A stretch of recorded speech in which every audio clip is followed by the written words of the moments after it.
You're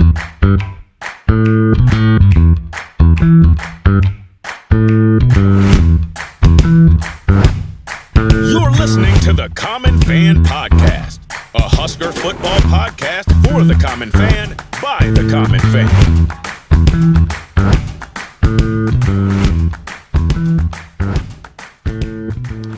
Welcome back to the Common Fan Podcast. I am TJ Burkle, as always, with Matty Owens Sr. Geoff in Lincoln is unable to be with us today. Unfortunately, Geoff had a death in the family. Jeff's wife, Ashley, lost her stepfather, John, and we send our thoughts and prayers to the whole family. And Geoff, very appropriately, of course, is spending the week with family and taking care of everything that needs to be taken care of. So anyway, just lots of thoughts and prayers. Of course, we love our buddy Geoff, and sending love and prayers to the whole family. And so we're missing him today. Yes. Matty, anything to add to that? Just may God rest John's soul, and I know he was a big supporter of the pod, and we were always very appreciative of that. So, best to Geoff and Ashley and their family, and thoughts and prayers. Amen. Make sure to get to the Common Fan website, Common Fans, www.commonfan.co. You can sign up for the free newsletter. You can see all the social media accounts, and you can subscribe on YouTube and read the articles, do all the things. So to go to commonfan.co. The summer's a good time to sign up. There's going to be a lot going on at the Common Fan Podcast, but it's not football season yet. So, you can kind of, while you're at the pool or the beach or the lake, you can kind of just check the Common Fan website from time to time, see what new articles and episodes might be up there. But you don't have to drill down. We're going to need you focused during football season, Common Fans. So, get in the habit now of checking it, because we're going to need to increase your focus once football season comes around. So www.commonfan.co. Also get your Common Fan socks. Go to silliesco.com, SILLIESCO.com. Matty-O's holding up the socks for anybody watching on YouTube.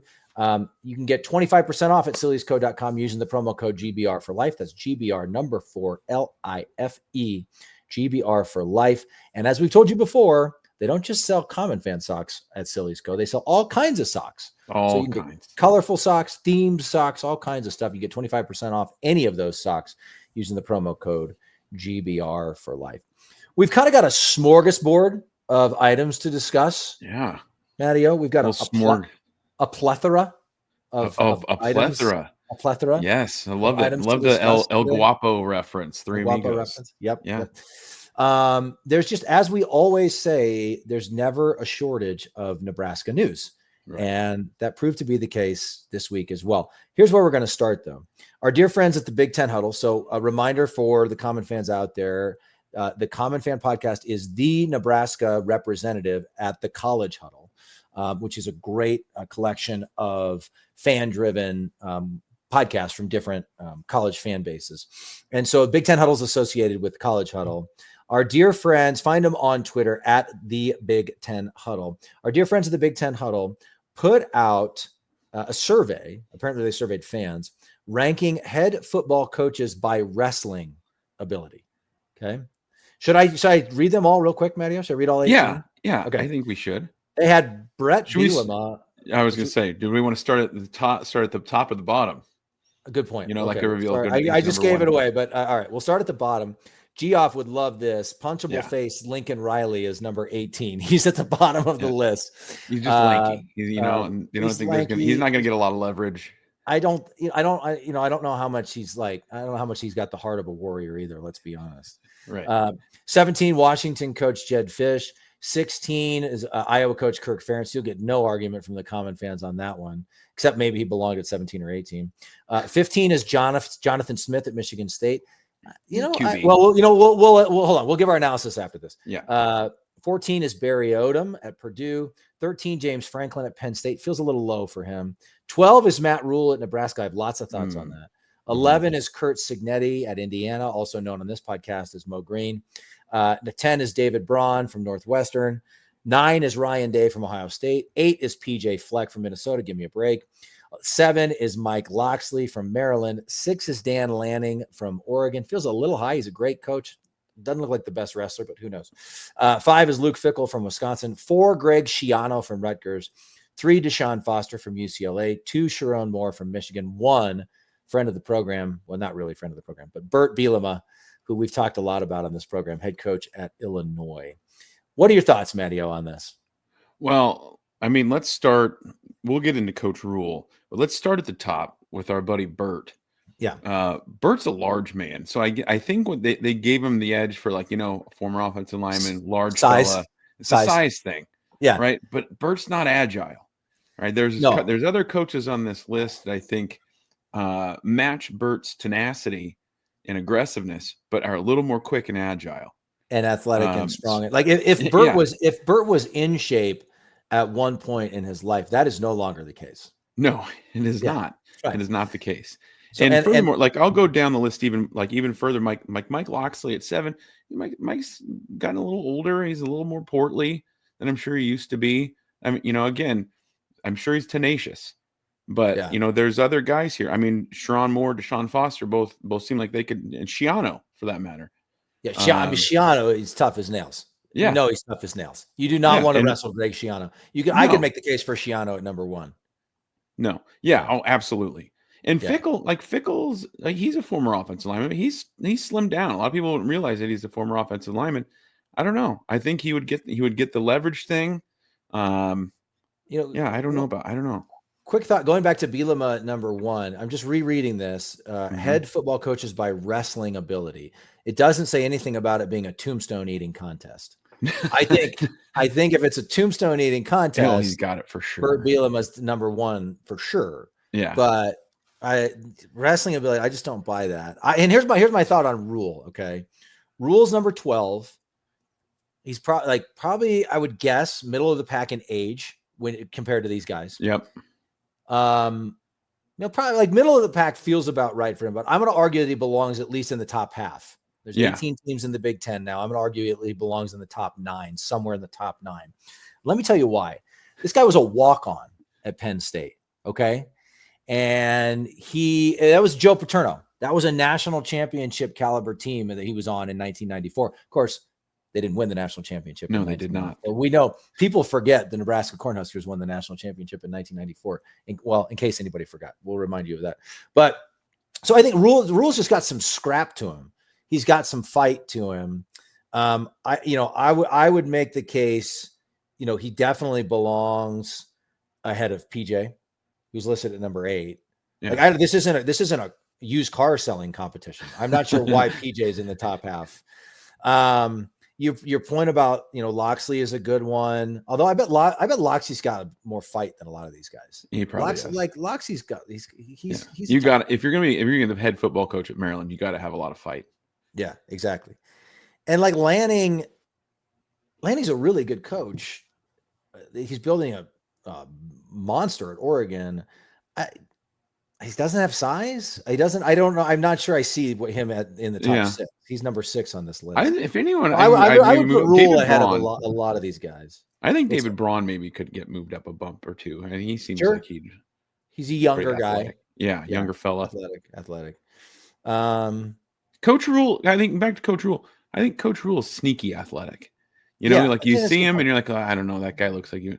But then you see like the little videos or things from the behind the scenes or whatever the documentary in season thing was that they had, and he'd kind of be mixing it up and he'd run a little bit with the guys.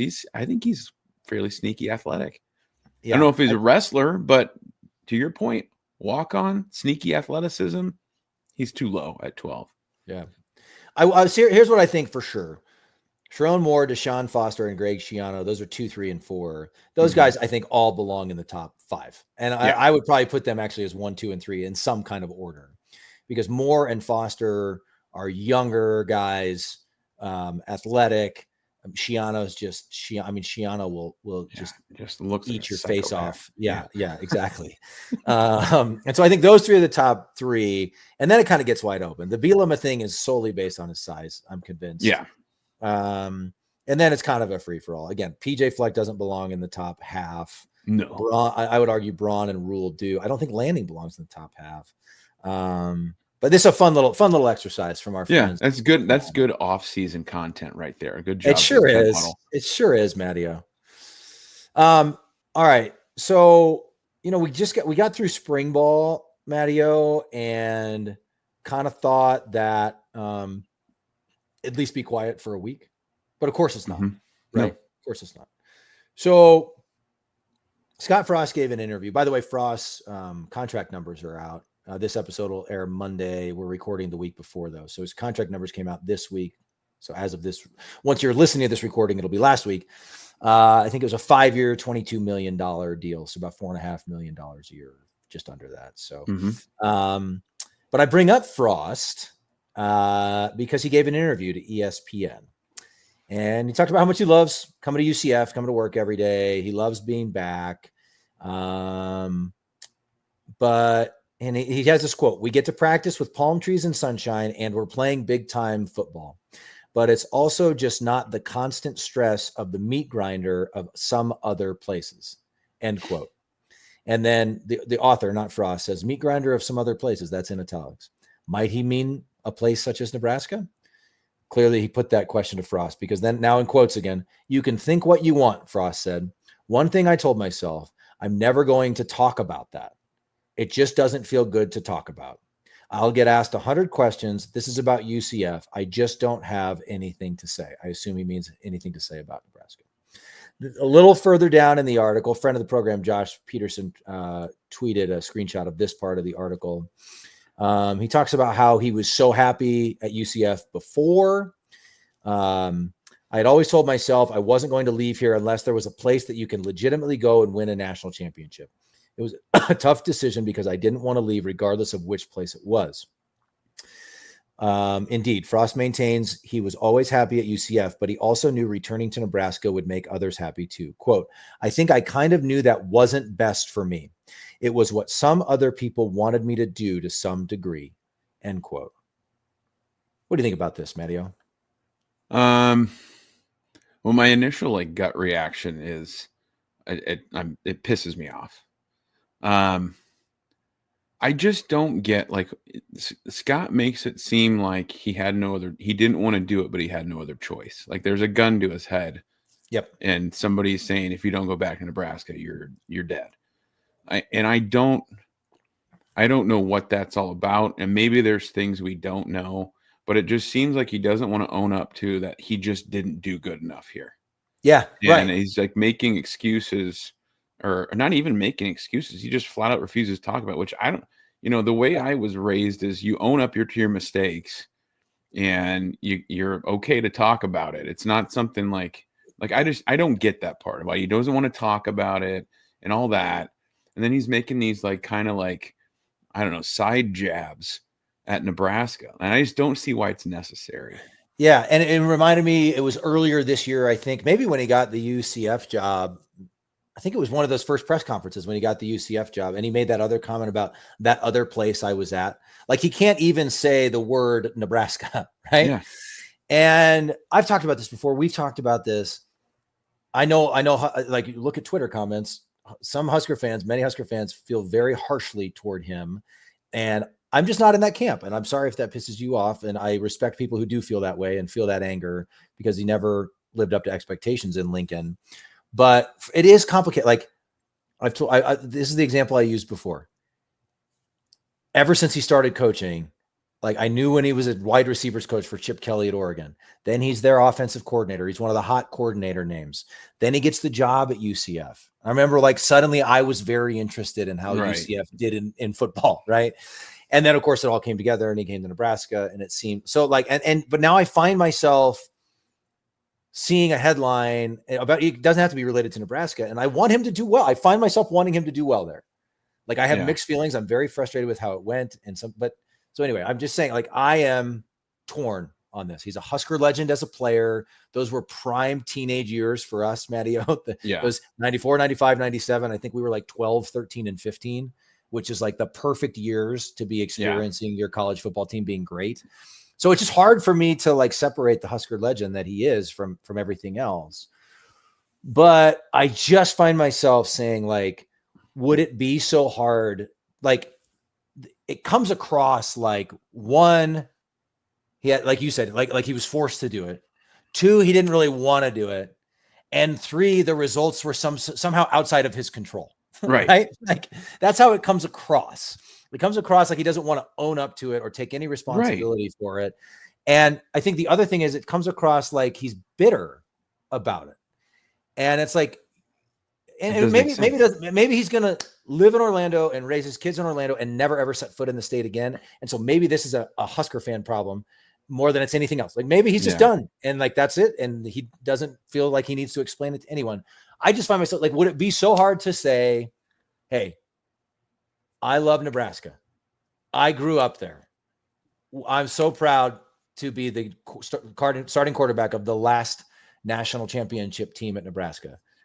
It didn't get it done when I was there. And I have to own that. Like, I own that. We were close. I feel like a couple things go our way, whatever. You can couch it. You can explain, you can try to explain yourself. You can even make excuses if you want to, and just acknowledge that it happened. Yeah. Right.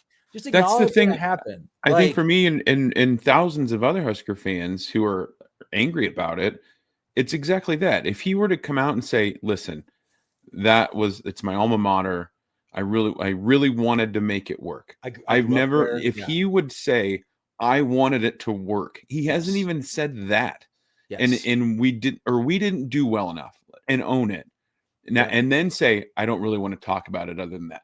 I would completely understand. Yes, exactly. It's the delivery, and let's be real here. Let's be genuine and real. This is the Common Fan Podcast. Okay. The guy has always, to me, been a bit abrasive and a bit awkward in those settings. Okay. It's either the bravado or it's the coach speak, right? It's like, I'm uber confident to the point of cockiness, or I'm deflecting and I'm just using coach speak, and we're almost there, and we had our best practice of the season and all that. That's why, you contrast that with the guy that we have now in Coach Rule, and it's almost night and day. Like, you've got a guy that is made for the podium versus a guy that was clearly uncomfortable, at least here. But then that's the other thing that I don't understand. He seems so much happier, more comfortable there. Right. It's almost like a different guy. It's bizarre to me. Yes. It's so bizarre. And again, if we're going to be real about this is a guy that from out of high school in Wood River has taken a different path than most, right?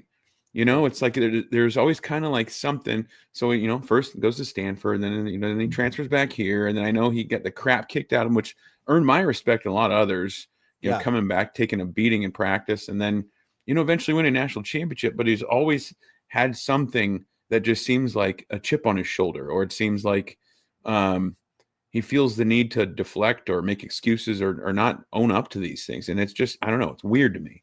Yeah. And I think you're trying to see things from his perspective. Like, okay, how many kids out of a small town in middle America get the chance to go to Stanford, right? He went to Stanford, played for Bill Walsh, one of the greatest academic institutions on the planet, pretty good at football too. Didn't work out, came back home. Like, we all know that he got booed on the field. Like, there were ups and downs of that experience, but it ended on a very high note. Yeah. Right? With that national championship. And he was beloved as a player by the end. And there's a lot of backstory there. And he earned it. He earned it. Yeah. There's a lot of other backstory there. We're not going to get into all that. But I think, like, he left with his reputation in good shape when he left Nebraska, brought another national championship, great player, all those things, right? Again, I think many Husker fans like me followed the coaching career. And then, then he comes here and it doesn't work out. And like, that probably shocked him as much as it shocks everybody else. Right.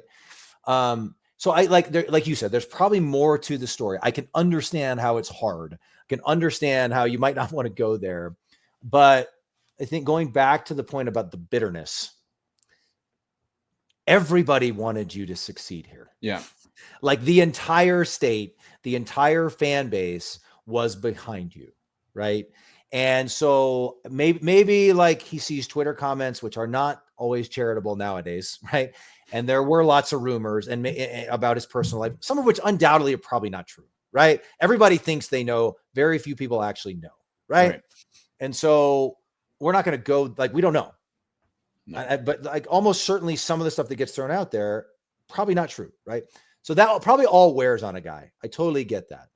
But let's be clear, from the day he walked up, the day he walked up in that gray suit and the tennis shoes and the red tie, and all those former players were there, and he said, "Come help me build this."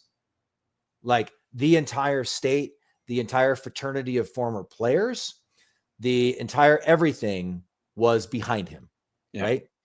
And so it's just frustrating as all heck. Yeah. Yeah, but he can't act like nobody was behind him. I mean, maybe in behind the scenes, the administration, maybe there were some issues there, but yeah, everybody wanted it to work. To your point that you've made countless times, we all wanted it to work. It seemed like a storybook, right? So yeah, it's just, and for the record, once football starts being played and he's in a game coaching UCF and then I pop the game on, I'm going to be rooting for him. Like, yeah, it's annoying and it's pisses me off the way the way he's, not talked about Nebraska or the way that he has or taking these side jabs, but it's just in Husker fans' nature to be like, hey, once a Husker, always a Husker. I think to just say, I'd rather have him win than whoever he's playing against. And somebody was saying they play North Carolina and Bill Belichick. See, I'll be rooting for Scott Frost against Bill Belichick. Yeah, and then there's a number of other coaches like, I'd rather have Frost win than that guy. So yeah. I'll still be rooting for him, but with still a little bit of the thorn in the paw, TJ. Yeah. Well, and I think like I went in reading this whole article. I saw when Peterson tweeted this snippet from the article. Reading the whole article, like it's not overly egregious. Like, I mean, Husker fans definitely are on high alert and highly sensitive about any of this conversation, right? But it's just say, like when Pelini went on the Bustin' with the Boys podcast after he had got fired by Nebraska, went to Youngstown State for several years, and then he was LSU's defensive coordinator. And I remember when he got that LSU job, I remember thinking this is kind of his entree back into big time college football. And I wonder if he thinks of it as a step toward another head coaching job. And it went poorly for Bo as LSU's defensive coordinator. I think he got fired after 1 year, if I recall correctly. And Bo said, "You guys know me. We didn't get it done." And so like, you don't have to say it like Bo. Bo's a one of a kind, right? Bo's unique. Yeah. But again, like, I grew up in Nebraska. I played there. I'm so proud of the national championship we won there. I was proud to go back. I feel like, he probably had pressure from his dad. He probably had pressure from Tom Osborne. Like, that's probably what he's talking about. Former players, lots of, like, he probably felt like he had to take the job. Matt Davison, probably. Don't tell me there wasn't part of you that didn't want that job. Don't tell me that. I don't believe that. He didn't. He didn't have to do it. Like, that's the thing. Like, he's a grown man.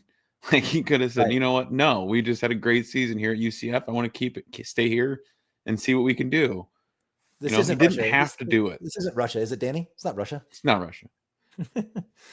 All right. I have a feeling this is not going to be the last time we talk about Scott Frost on this podcast. No, it's just, he's got that effect on us, I guess. Yeah, exactly. All right, moving on to another potential disrespect of Nebraska football just this week. Or for those who are listening, we need like a Rodney Dangerfield, I get no respect or something. No respect. Like that. We need sound effects here. Yeah. I love this. I love that Michigan decides to try to slap their own wrist. Okay. Right. Here's from ESPN. We're going to punish ourselves. We're going to punish ourselves. We got an NCAA. Dad, listen, Dad, I know I messed up. I'm going to take care of this. I'm going to punish myself. Yeah. We got an NCAA. You don't have to, we don't have to, you don't have to look over here. You don't have to, No, we're taking care of it. We'll take care of it. From ESPN, Michigan football coach Sherrone Moore is expected to be suspended for 2 games for the upcoming 2025 season as part of a self-imposed sanctions by the university for the Connor Stallions scandal. Connor Stallions, that guy who helped steal signs and broke all kinds of rules that helped Michigan win 2 national championships back to back. Anybody remember that? Yeah. That whole thing. Espionage. here's where it gets interesting. And of course, Nebraska's in the middle of it because we always are. Of course. The suspensions will be for Michigan's week 3 and week 4 games. Week 3 is against Central Michigan. Week 4 is against, you guessed it, the University of Nebraska. Moore will also be barred from any team-related duties during those weeks and will receive additional recruiting-related penalties. The NCAA can still punish Moore in addition to the self-imposed school penalties. A final resolution is expected before the start of the season. So more to come on this. We'll see how it plays out. But like, what is Michigan like? Let's see. We need him for the Oklahoma game. They play Oklahoma in game 2. We need him for the Oklahoma game, and we don't want him to miss the first game of the year. Nebraska. Let's have Nebraska be the conference game that we pick because we'll probably beat those guys. Is this a sign of disrespect, or is there could there be more to it? Maybe like they wanted to pick at least one conference game to make it feel meaningful, and so they said let's just get it out of the way with the first conference game of the year. Like there could be other explanations, but like, what do you think about this? I thought it was when I first saw this on Monday and sent it to you, I initially thought, well, why didn't they just do the first 2 games? Then do that. Week 3 and 4 seems like a weird time to do it.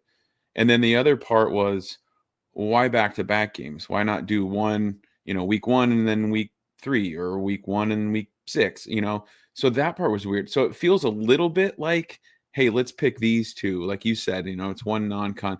And then the other interesting part is, and I didn't know this until this story came out, Sherrone Moore is an Oklahoma alum. So that could be part of it too. Like they when are they going to play Oklahoma and Norman? So I think that's part of it. They're like, well, let's let him coach in Norman.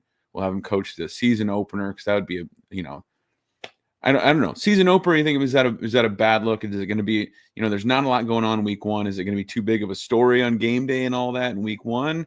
So maybe that's part. I don't know, but I did initially was like, oh, that's a slap in the face, because they if they could pick any of these games and ours is one of them.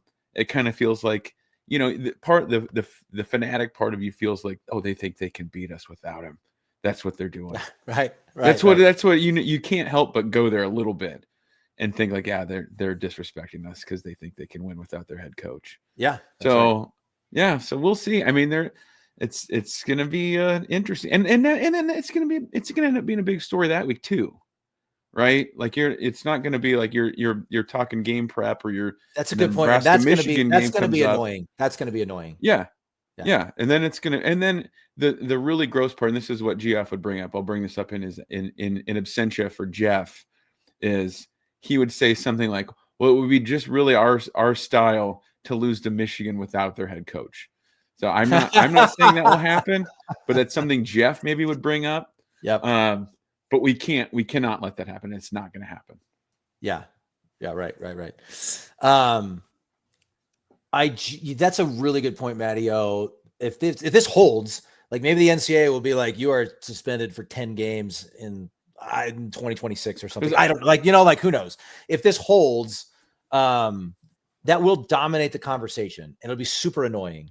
And it won't be about whatever Michigan did the first 3 weeks, and it won't be about whatever Nebraska did the first 3 weeks. Like that will be what keeps coming up. Even on Nebraska's, like when we're playing Cincinnati, that will come up, like it's just annoying. But Michigan's never dealt with Matt Rule in year 3, Matty-O. No, they have I don't think they know what they're dealing with here. They don't know what they're doing with Matt. They got they've beaten Nebraska before. They got Matt Rule in year 1. They've never dealt with year 3 Matt Rule. No, year 3 Matt Rule is something else. Yeah. I just love that they're like, hey, remember that whole scandal that rocked all of college football where we totally cheated and they cheated our way to 2 national championships, where before we started stealing those signs, we weren't as good. And then after we were stealing the signs, we were really not as good. But those 3 years we were stealing signs, wasn't it like really they won back to back, but didn't they make the playoff the year before or something? Like those 3 years we were stealing signs, whatever it was, we were really, really good. Remember that whole scandal where we cheated really bad? Yeah. Don't worry. We're just going to suspend our coach for a couple of games. Don't worry. We got it. One's against Central Michigan, who we'll definitely beat. And then we think we can beat Nebraska. So we got that one too. Like it just vomit. It's just disgusting to me. Is this still under any type of NCAA official investigation, or is this all well, supposedly I don't know. Supposedly the NCAA is still going to rule on some sort of punishment or whatever. And Moore was the offensive coordinator at the time and supposedly deleted a bunch of text messages. Yeah. So I don't know if this is like for his role. I think it's for his role in particular. I don't know where it stands on like the broader Michigan program. I've always thought it was weird that you would make current players pay. Like I understand you're punishing the university, but if you say like no bowl game for 2 years or 4 years, or you reduce the amount of scholarships, you're removing opportunities from young men who weren't involved, not involved, right. So I think the better punishment is to strip the wins, strip the titles from those teams, right? But that never happens. No, it's like the Penn State thing years back with the Paterno Sandusky stuff and how they penalized Penn State. And those players had nothing to do with anything. And I mean, credit to them for sticking around and fighting through and playing. But, I agree with you there. The Michigan players didn't do anything. I mean, there might be a few guys in there that were a part of a couple of those teams, but, it wasn't their plotting and, what was it? There wasn't their manifesto, TJ. That's right. That's didn't Connor Stallions have like a manifesto or something? I remember. Well, it was like, it was all, he had this like multi-hundreds of pages book that was like as he prepared to be Michigan's head coach someday. Which I mean, on a certain level, I kind of respect. I respect the fanaticism of it all. I respect that part. Yeah. Like I could totally see a Nebraska fan writing a manifesto on how like Nebraska gets back to like the peak of college football. So that part of it of like, I don't know, obsessed. Because really, let's face it, Connor Stallions is really just a really obsessed fan that had like an in with the football team and got kind of hooked up with his gig. Is everything that I've heard. And maybe I'm wrong. But I don't know how much of a background. He's going to be Michigan's head coach someday. Okay. Oh, I love that. Wouldn't that be something? History is showing we wear a different disguise every game. Anything is possible. That's like the Groucho marks on the sideline. That's right. That's exactly right. All right. Well, we'll see. More to come. We'll see. Yeah. But we talked about it in our 3 games that will define the season episode. Michigan's a big one. Like, I don't care if Sherrone Moore is there or not. I don't care what's going on. Yeah. I don't care if Mary Tyler Moore. We got to win that game. Great dad joke. Like that's a huge one for the Huskers. And so hopefully we come rolling into it with a head of steam. It's in Lincoln.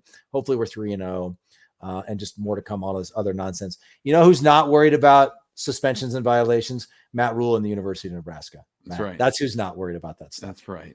Okay. All business. Couple more things in our news-filled week. Nebraska has their quarterback for the 2027 class. Trae Taylor, the number 7 QB in 2027, in the 2027 class, committed to Nebraska. He was the first commit of the 2027 class. It sounds like, based on social media posts and other conversations, he's already actively recruiting other guys for that class. You love to see it when that happens. Love that. So it seems like he's all in for the Huskers. But the funny thing was, this kid, I don't know if you watched that video or saw the video, but he had hats on the table. I think he had about 3 or 4 hats on the table. And 2 of them, one was Illinois, one was Nebraska, and then a couple others. And he kind of throws one, throws the next one, and then he grabs the Illinois hat and he puts it on and he stands up and he says, I'm going to be staying home and going to Illinois. And I assume it's his parents sitting on either side of him. His mom has kind of this confused look on her face or whatever. And he kind of lets it linger for a second or a few seconds. And then he takes it off and throws it. He's like, nope, I'm going to Nebraska. And he puts the Nebraska hat on. He says he's going to Nebraska. And then they all, everybody, it wasn't just his parents. There was a bunch of people behind him. They all unzipped and had Nebraska shirts on. So I think that's why they were like, wait, what's going on here? So he just played a joke. Now, to their credit, like, I feel like kids have done much worse. Yeah. Kind of like whatever, but like I get a Husker fan would be frustrated by that. So his dad talked to him. His dad made him apologize. Then his dad put something on Twitter. Then the kid himself apologized. So they're owning up to it. Early lessons of, early important lessons. They're owning up to it. And like everyone's moved on, I think. But You have to wonder if, Bert Bielema and the staff were gathered together to watch the announcement, maybe put a couple of tombstones in the oven at fake Memorial I knew Stadium you were going to go there. and we're having some tombstones together, watching the announcement, jumping up and down with the exciting announcement, only to see, boom, he's going to Nebraska instead. Yeah, I think that's a fun picture that you just painted, but I think they probably knew he was going to Nebraska. I would like to think he did them the courtesy of telling them ahead of time, but maybe not. And the theatrics of those verbal commitments, have they jumped the shark a little bit? Like, I don't know. It just, I get it. It's let the kids have fun. So part of me says that, you've got 30 schools that want you to come play there. It's kind of fun that you get to make your announcement, but I don't think you got to do the old switcheroo anymore. Like that just seems like it there's too much backlash. And I did see, I didn't know that happened. I did see somehow in the Twitter algorithm or X algorithm, whatever, I did see a tweet or two from Illinois fans about, and it didn't even reference him, but I could tell, and I thought they were just salty that he chose Nebraska. I didn't, and now it makes sense a little bit more, like because he did the old switcheroo with the hats, so maybe they're just feeling a little bit butthurt, I think. Yeah. So I mean, I'll be honest, I still have subscriptions to Rivals and On3. I have subscriptions to both those, and of course, just the World Herald Husker Extra. It's actually both the World Herald and Journal Star Sports sections, Husker Extra together. Oh, yeah, I got that one too. I used to follow recruiting more than I do now. Same. I'll be honest. Like I think as kids have gotten older, it just gets harder. And then also now that we have this podcast that we put a lot of time into, I read as much Husker news as I can. I suppose the thing that falls through the cracks is recruiting. Yeah. So I used to, I'll read the On3 guys, Sean Callahan and those guys, the Husker Online guys. They do a Friday tunnel talk most weeks, and so I'll read through that, and I'll read their weekly rundown, and I read the Rivals guys do a great job too. Zach Carpenter, friend of the program. But I used to know like who was in play and who we were targeting, and the Riley Calabrasca movement, and all these different things. And now, like, you can kind of keep up on the main stuff just by following on social media anyway. Yeah. But I just cannot keep track of who we talked to at a camp in June in Phoenix or whatever. You know what I'm saying? Like who the staff talked to at a 7-on-7 camp, in Clearwater, Florida, in February or something. So to your question, I assume, and we've seen some of this. I assume that everything is worse than ever when it comes to the ridiculous videos and it was starting that way 5-10 years ago, even the announcement videos that are professionally produced. And now these kids can start making money and getting deals and having agents and God knows whatever else. So I assume all that is worse than ever. I usually I feel like you too, probably if the Huskers are in the mix for a transfer at a position of need, or they're a finalist and the kid's making his decision next week and he's announced what time he's going to be announcing and all that, then usually I'm like, oh yeah, so-and-so is supposed to commit today. Let me check Twitter. Yeah. I'm usually informed to that level, but I'm not as in depth as I used to be. Right. I'm the same. You might see a Sean Callahan tweet or Zach Carpenter or somebody, and so-and-so 4-star defensive end has narrowed his, choices down to his top 5 or whatever. I see those types of things. I'm definitely not seeking out, our big board of who we've got targeted or anything like that. I'll tell you another reason why, Matty O, is because it feels more fluid and less concrete than ever. So there have been decommitments for a long time. So you could commit, but you don't sign until signing day, and you can decommit anytime before signing day. But now also with the transfer portal, it feels like it doesn't matter as much, right? Like you kind of fall back to, as a fan, I'm going to wait till this kid shows up in Lincoln. Every year, inevitably, it seems like 1 or 2 kids just doesn't show up. Maybe not every year, but that's not uncommon. And I'm just going to wait until they put the ball out there, and I'm going to wait and see what these kids can do on the field. Right. Like Ja'Cory Barney. Barney was, I think, a big name out of, a big get out of the Husker class, but like no one knew for sure until he started producing on the field. Right. So like, I just like, I'm going to trust that there's going to be 11 guys out there who can do the job come September. And if some of them are true freshmen that were great recruit gets, then we'll celebrate it. That's great. But it all feels less, like I said, less concrete and more fluid than ever. Right. And that's it. And that's kind of where I'm with you there too. It's one of those things. Well, you really want to see and wait till really, for me, fall camp. I think when fall camp starts, you look, okay, here's who we have on the team. Here's who's on the roster. And you can't, and until then, who really knows? I mean, I think it's going to be like that every single year, especially with the portal. But yeah, but the recruiting interest does get peaked now with the early signing day. I think it's even better because you're still like football's really fresh on the brain. Yeah, right. For with sure. The earlier December signing day, almost all the guys are signing early now. Yep. So it's different. It's just different than the old way where it's like you're waiting for the first Wednesday in February, right. And you've had almost a month since the national championship game. The football isn't as fresh on the brain as it is now, where like the majority of guys, 90% probably, are signing on in December. So that's when I really start like, okay, now who do we got in our class, right? Yep. What are we looking at? What are the needs? Yeah. Who did we get? Right. Yeah, exactly. Well, in December, it's a nice hit, of dopamine or whatever that stuff, whatever it is. Like you haven't had, games for a few weeks, but you're still kind of in bowl season. You're still like totally plugged, like you said. Hopefully if your team is worth a damn, hopefully they haven't played a bowl game yet, but you're waiting on that bowl game. But it's been almost a month. So you're right. Like that. And that's definitely when I plug in a little bit more and drill down on who's coming in the class kind of thing. But it's exciting that we got a kid like that's that highly touted. I'm sure I haven't seen any film on him yet or anything. But to be that highly rated, you got to think he can play some ball. Well, I saw somebody, I think it was friend of the program, Jim in Minnesota, commented that he listened to a podcast of one of the Rivals guys who suggested he could be borderline a 5-star. Like he could be getting that extra star. He's a 4-star right now. Okay. So that would be pretty sweet. It would be. And it's good. It's good to have a lot of guys in the room.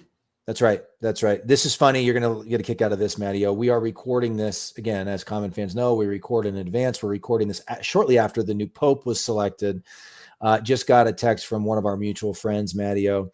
ABC News just said that the new Pope is a known Cubs fan. And the follow-up comment was, quote, so he's well acquainted with suffering. I could say that as a Cubs fan. Okay, I could share that joke. Can I say that? No, you're not allowed to say that because the Chicago Cubs are currently in first place by 3 They games. are. But you did suffer for a really long time, and it's so cute that they kept trying. Yeah, no. Who has a more recent World Series? I'm just curious. The Chicago Cubs or the San Cubs Francisco? do. The Cubs do. Thank you. Yeah. Thank you. Yep. Cardinals have more. It's all right.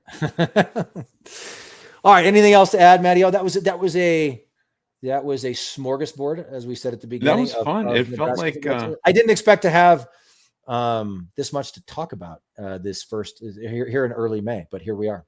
Yeah, here we are.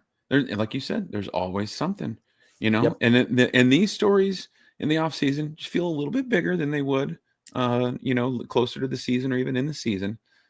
Some of this probably we would just not even talk about if this happened in August or September or October.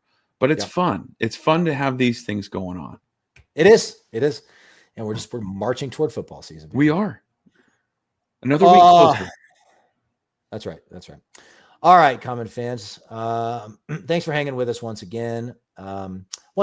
Shout out, love, thoughts, and prayers to Geoff in Lincoln and his family. He'll be back with us for the next episode. But in the meantime, lots of love and prayers for those guys. Thanks for hanging with us as always, common fans. We will be back at you soon. In the meantime, as always, GBR for life.